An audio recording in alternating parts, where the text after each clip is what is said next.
and we are having Mr. Mashal Takkar. Mr. Mashal Takkar is arriving from Canada. Now we would like to call Mr. Mashal, the founder of Great Afghanistan Movement from Canada. Please share his views and thoughts.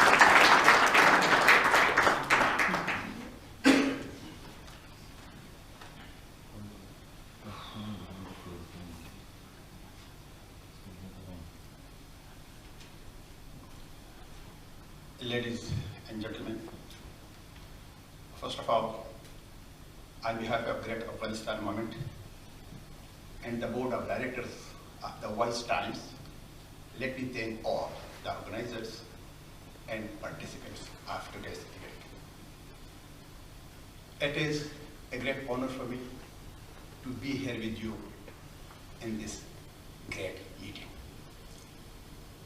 So far as the issue of the Pukhtuns and Baloch is concerned, I have divided it into 3 sections. One is the historical background, the second is the current situation, and the third is the future strategy.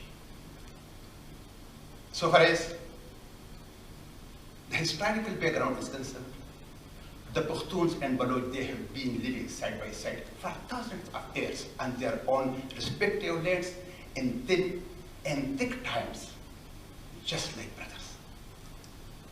But I don't want to go into much detail in the history, but I will take a bit references since 1747. When in 1747, the Afghan tribal leaders decided to lay down the foundation of a new country, Afghanistan. They convened communal council, which we call Jarga, in Kandahar.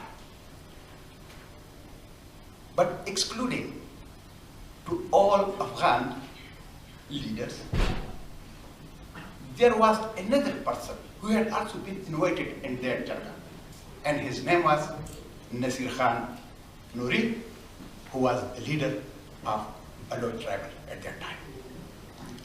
That's why, as we Afghans are proud that our forefathers had put the foundation of Great Afghanistan. Similarly, our Baloch brothers have the right to claim that in the formation of Afghanistan, their ancestors and their forefathers had also participated in that meeting. When Ahmad Shah Durrani became the king of Afghanistan at that time, he signed an agreement with Nasir Khan Noori, Baloch leader, that Afghanistan will be responsible to protect Balochistan from any foreign invasions.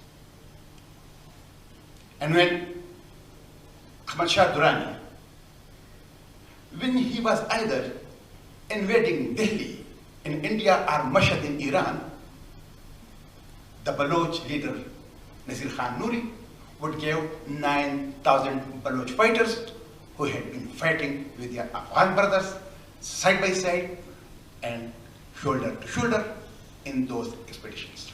And the best example is the expedition of Panipat. Ladies and gentlemen,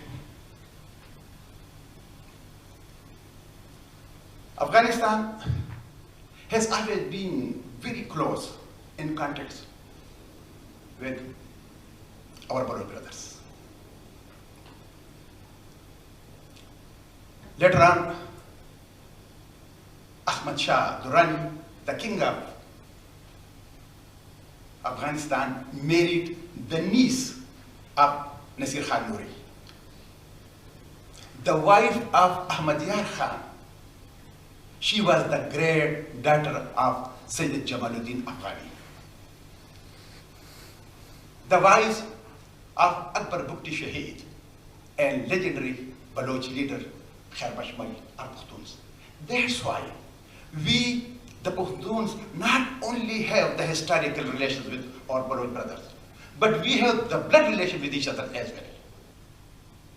Later on, in 1893, when the British Empire wanted to impose a Durin line, a line of evil and line of hatred on Afghanistan, at that time, there were 3 countries that could be affected by that line.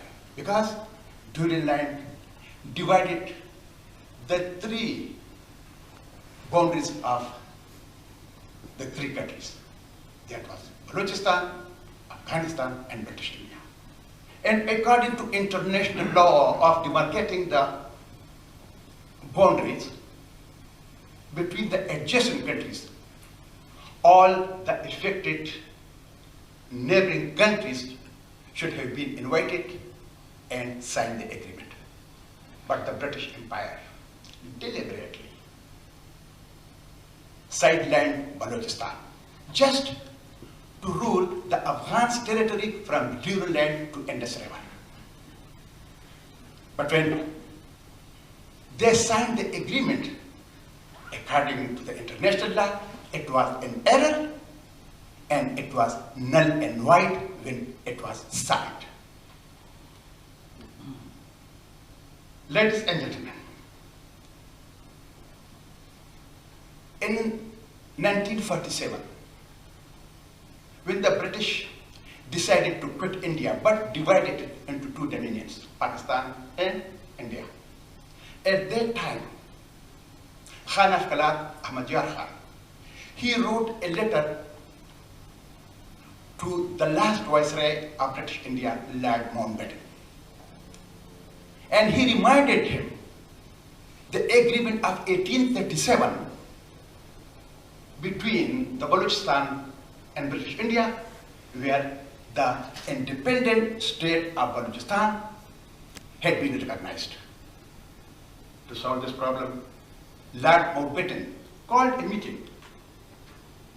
From one side, there was Jinnah and Liaquat Ali, while from Balochistan side was Ahmad Yar Khan, along with his advisor, Sultan Ahmad Khan.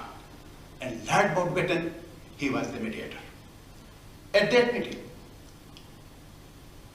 only they left 2 options for Balochistan.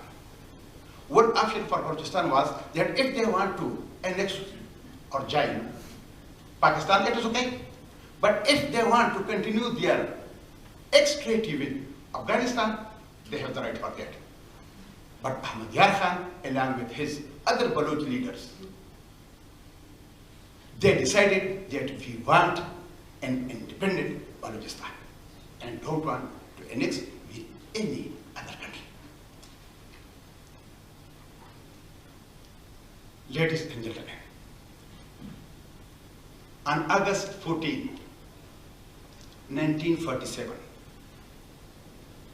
the unnatural phenomenon, Pakistan came into being on the land of Afghanistan, Balochistan, Sindhis, and Bengalis. During the partition, Punjabis were 25% of the population of the Pakistan. But in the army, establishment, and judiciary, they were more than 80%. And by these 3 forces, Punjab made the hostages the remaining nationalities in Pakistan. And we, the Pukhtuns, Baloch, Sindhis, we are living on our own land, just like the slaves of Punjab. But after Pakistan came into being, at that time, from 3 to 5% immigrants from India who betrayed their motherland, India, and migrated to Pakistan. And with them, a language, Urdu, also migrated. They imposed Urdu of 3 to 5% of immigrants on 95 to 97% indigenous people of Pakistan. As a result, Pakistan became an orphan state, literally, linguistically, and historically, which was unprecedented in the history that the immigrants are imposing their own culture on the indigenous people. But after the independence, when Jinnah is found that the Durand Line Agreement is an error, which could compel Pakistan to lose that Afghan territory from Durand Line to Abbasid. That's why they had only two options. One option was that they will pursue the Balochistan to annex Pakistan. Or if they will not agree, then they will use the force. Muhammad Ali Jinnah, the so-called founder of Pakistan, he first of all tried his best to persuade Khan of Kalat to join Pakistan. But Khan of Kalat, along with his members of both houses, denied to do so. And then Pakistan decided to use the force against a sovereign country of Balochistan. In March 1948, they started to interfere in the internal affairs of a sovereign and independent country, Balochistan. And on 15 April 1948, they invaded Balochistan, imprisoned all the members of both houses and Khan of Kalat, Ahmad Yar Khan. On 12 August 1948, Pakistan Army invaded a peaceful procession of the Pukhtuns and Baloch, Khyber Pakhtunkhwa, killed 600 people, including a 3-year-old child in the arms of his mother. Ladies and gentlemen, the history of Pakistan is the history of bloodshed, murders, plunders, labors, and surrender. In 1946, on the special order of Muhammad Ali Jinnah, the so-called founder of Pakistan, a direct action day was announced in Calcutta, and within a few hours, 5,000 people were killed. During the partition in 1947, 1.2 million people were killed. From 70,000 to 100,000 women were either raped or abducted or killed. 12 million people were displaced forcibly from their houses. In 1971, refusing the democratic rights of the Bengalis, Pakistan Punjab-dominated army invaded its own country, East Pakistan, where they killed 3 million people and 400,000 women were raped by Pakistan army. Since 1948, 20,000 of the brutally tortured and bullet-riddled bodies of our Baloch brothers were sent to their houses. 80,000 people were killed in Khyber Pakhtunkhwa Federal Administrative Tribal Area by the direct bombardment by the F-16 bombers. They performed 6,000 air raids and dropped 12,000 bombs on its own people. Artillery and 140,000 Pakistan Punjab Army is involved in their operation. Ladies and gentlemen, the genocide of the Pukhtuns and Baloch has started in 1948 and it continues till now. But above all, due to the hostile policy of Pakistan towards Afghanistan. 2 million people were killed since 1978. The world community is silent. However, in spite of these brutalities, Pakistan couldn't survive even for 24 years.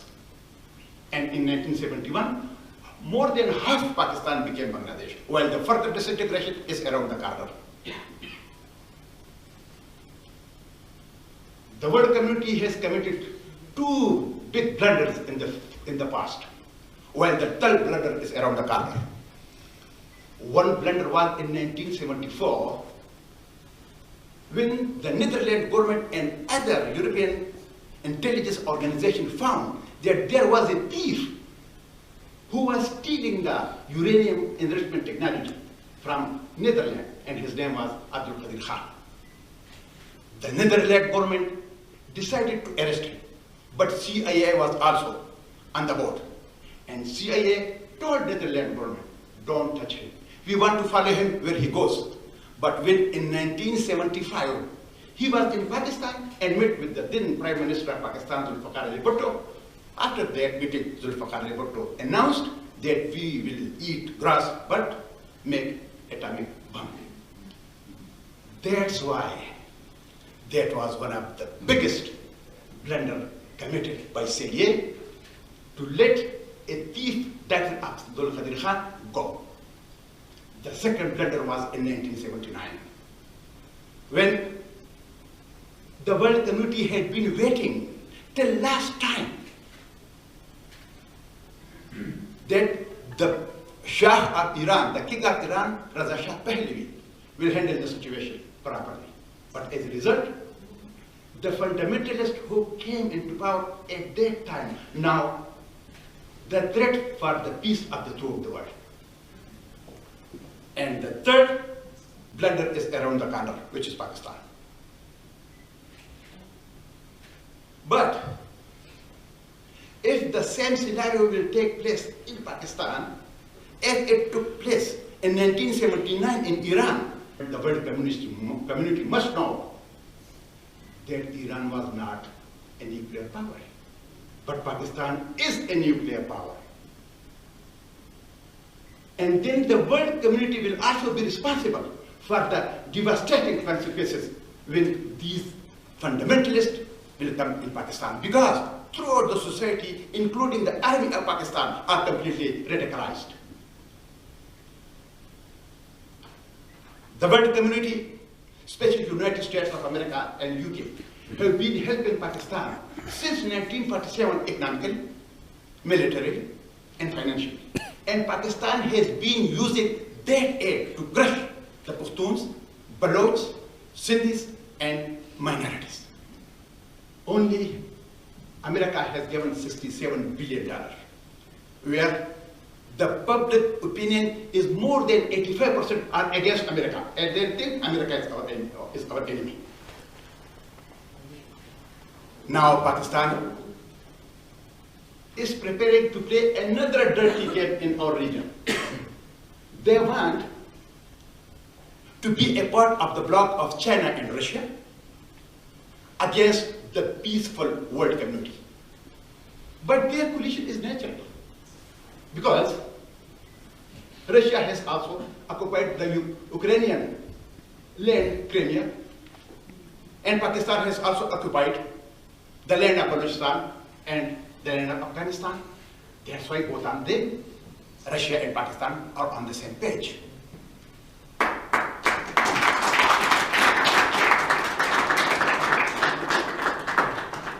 Ladies and gentlemen,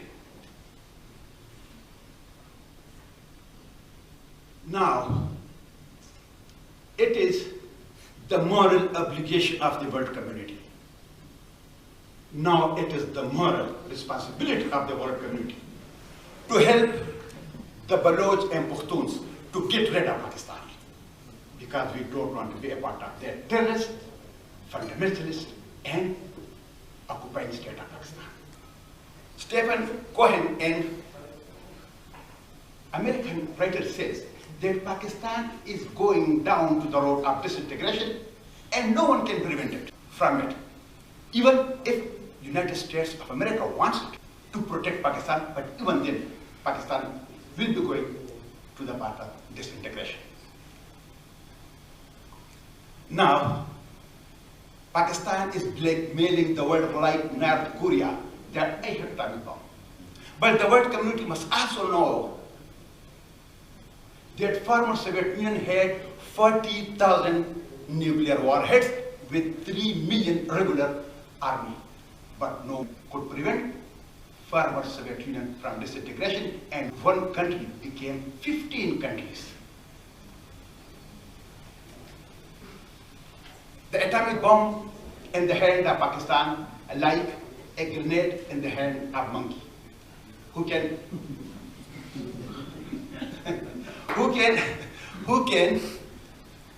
throw it anytime, anywhere. That's why the monkey must be killed, otherwise it will be too late.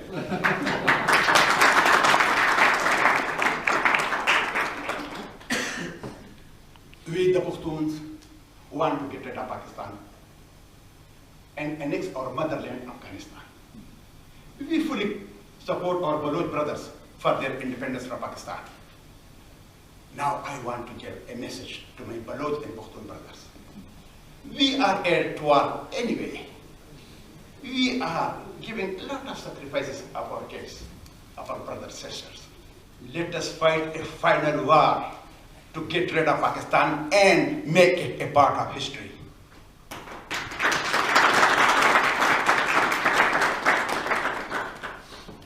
Our enemy is common, that is Pakistan. And our goal is common, that is liberty. And I am dead sure that we, Balochistan and Afghanistan, they will be living in this country as they had been living in the era of great Ahmad Shah Baba and great Nazir Khan Noori. Long live the friendship and brotherhood between the Pukhtuns and Baloch. Long live Balochistan, and long live great Afghanistan from Indus River to Amma.